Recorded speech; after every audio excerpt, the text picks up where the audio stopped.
গাজায় ফিলিস্তিনি মুসলমানদের উপর ইসরায়েলি বাহিনীর বর্বরতা ও গণহত্যার প্রতিবাদে বিক্ষোভে উত্তাল ঢাকা। জুম্মার নামাজ শেষে বায়তুল মোকাররম সহ রাজধানীর বিভিন্ন মসজিদ থেকে প্রতিবাদী মিছিল বের করে ধর্মপ্রাণ মুসল্লিরা। এতে অংশ নেয়া লাখো মুসল্লির কণ্ঠে প্রতিধ্বনিত হয় ইসরায়েলকে নিশ্চিহ্ন করার, মুসলিম বিশ্বকে এক হয়ে ইহুদিদের বিরুদ্ধে লড়াইয়ে নামার আহ্বানও জানান তারা। বিস্তারিত মিজান শাহজাহানের রিপোর্টে। বায়তুল মোকাররমের উত্তর গেট, ফিলিস্তিনির পতাকা হাতে ছুটে চলা এসব মুসল্লির কণ্ঠে নৃশংসতা বিরোধী নানা স্লোগান। দুপুর 12:30 থেকে নানা বয়সী মুসল্লিরা জড়ো হতে থাকেন বায়তুল মোকাররমের আশপাশের এলাকায়। গাজায় নৃশংসতার শিকার শিশুদের নিরাপত্তার দাবি নিয়ে বাবার হাত ধরে মিছিলে যোগ দিতে আসে শিশুরাও। জুম্মার নামাজ শেষ হওয়ার সাথে সাথেই সংক্ষিপ্ত সমাবেশে বক্তব্য রাখেন ইসলামী চিন্তাবিদরা।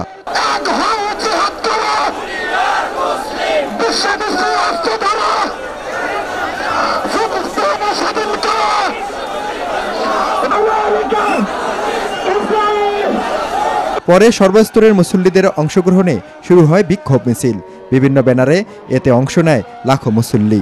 এ সময় তারা বলেন, মুসলিম বিশ্ব ঐক্যবদ্ধ হলে ইসরায়েল পিছু হটতে বাধ্য হবে, কিন্তু আরব বিশ্বের নীরবতায় একের পর এক হামলা চালাচ্ছে ইসরায়েলি দখলদার বাহিনী। আমরা জনগণরা আন্দোলনই করতে পারবো, হয়তো নিজের সর্বোচ্চটা দিতে পারবো, কিন্তু যারা এটার জন্য যেটা বন্ধ করার জন্য যারা উপযুক্ত তারাই আসলে কাজ করতেছে না।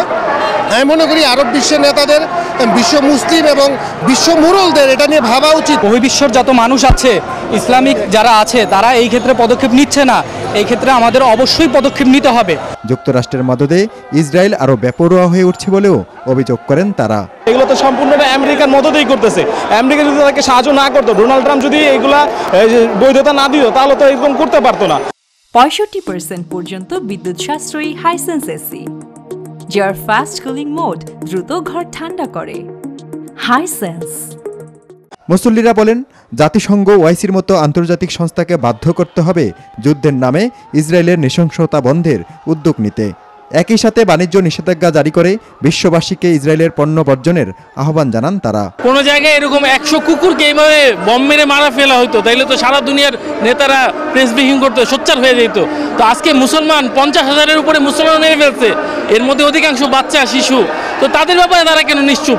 তো সবার আগে আমরা যাদেরকে মুসলিম নেতা মনে করি, তাদেরকে তো সবার আগে এক হওয়া উচিত। স্বাধীন ফিলিস্তিনি রাষ্ট্র প্রতিষ্ঠা ছাড়া চলমান সংকটের স্থায়ী সমাধান হবে না বলে মনে করেন বাংলাদেশের মুসল্লিরা। ধর্মপ্রাণ মুসল্লিরা বলছেন, বিশ্ব মুসলমানদের প্ল্যাটফর্ম তৈরি করতে হবে। ইসরায়েলি বর্বরতার বিরুদ্ধে, নৃশংসতার বিরুদ্ধে মুসলমানদেরকে রুখে দাঁড়াতে হবে। মিজান শাহজাহান, এটিএন বাংলা, ঢাকা।